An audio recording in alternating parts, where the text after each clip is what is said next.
है नज़म का खुलासा या मरकज़ी ख्याल। आप मरकज़ी ख्याल कर लें या नज़म का खुलासा 5 नंबर का ही होता है। आप मरकज़ी ख्याल करें तो आपका टाइम भी वेस्ट ज़्यादा नहीं होगा और अगर आप खुलासा करेंगे तो आपके मार्क्स अच्छे हो जाएँगे। ये आपने लिखना होता है सिर्फ़ और सिर्फ़ 8 से 12 लाइनें का होना चाहिए खुलासा और मरकज़ी ख़्याल 2 से 3 लाइनों का होना चाहिए। आपके पास चॉइस होती है, आप कर सकते हैं और शायर का नाम आप लिखना चाहें तो लिखें, इसके मार्क्स नहीं मिलते और शायर का नाम ऊपर मेंशन होता है पेपर के जो आपको क्वेश्चन पेपर मिलता है, उसके ऊपर शायर का नाम मेंशन होता है। उसके बाद ये देखिए जैसे मरकज़ी ख़्याल भी लिखा हुआ है।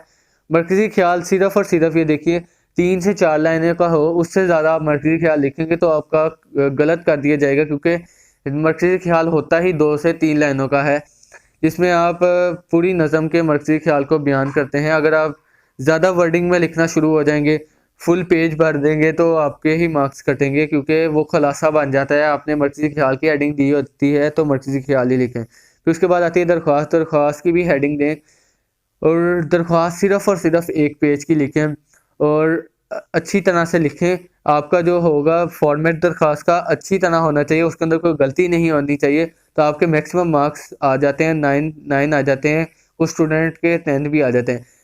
9th और 10th में बहुत से स्टूडेंट्स हैं जो 75 ओवर 75 लेते हैं उर्दू में।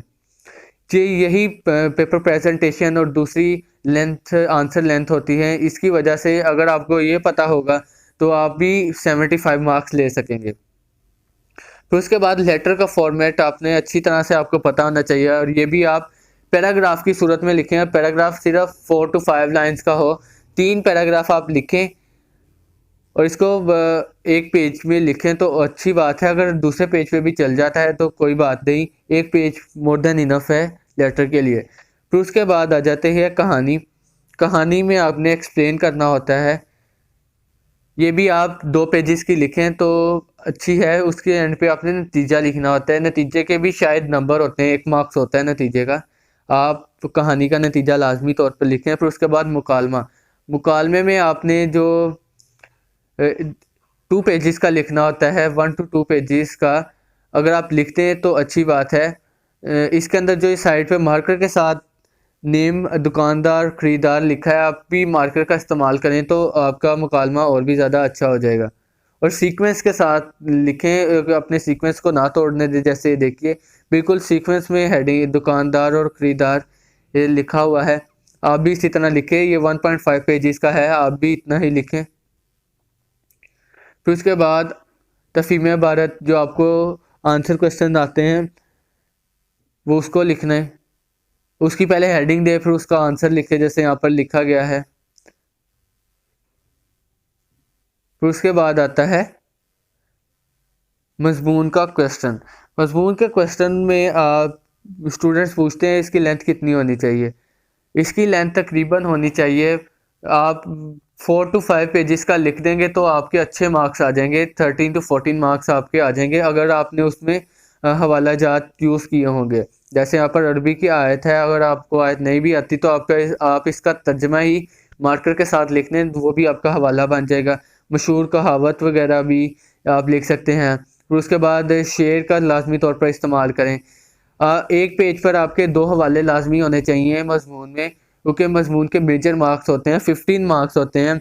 अगर आपने 15 ओवर 15 हासिल करने हैं तो आपका मज़मून बहुत ही ज़्यादा अच्छा होना चाहिए और उसको फुल एक्सप्लेन किया गया आना चाहिए। उसके अंदर इंपॉर्टेंट वर्ड्स को लाजमी तौर पर हाईलाइट करना चाहिए। जैसे यहाँ पर लिखा है एक किसान और उसके 4 बच्चे, जैसे कहानी कहावत वगैरह है और इसको हाईलाइट किया हुआ है। उसके बाद अरशाद नबी सल्लल्लाहु अलैहि वसल्लम को भी हाईलाइट करके लिखा है। आप इस तरह लिख सकते हैं और अपने ऐसे की लेंथ को बहुत ही ज़्यादा अच्छा बना सकते हैं और ऐसे में पूरे मार्क्स भी हासिल कर सकते हैं क्योंकि 75 मार्क्स बच्चों के आते हैं, तो ऐसे में भी यकीनन उनको पूरे मार्क्स मिलते होंगे। अगर आपने प्रॉपर हेडिंग्स के साथ लिखा है, इंपॉर्टेंट वर्ड्स को हाईलाइट किया है, तो आपके मार्क्स अच्छे आ जाते हैं। कुछ स्टूडेंट्स पूछते हैं कि हम उर्दू के ऐसे में इंग्लिश की कोटेशन यूज़ कर सकते हैं, किसी और ज़ुबान की कोटेशन यूज़ कर सकते हैं। बिल्कुल यूज़ कर सकते हैं। अगर आप इसका तर्जमा भी उर्दू तर्जमा भी लिखना चाहें तो लिख सकते हैं। 1 या 2 यूज़ कर सकते हैं, ज़्यादा नहीं कि आप इंग्लिश की कोटेशन ही सारी उर्दू में इस्तेमाल करी जाएँ।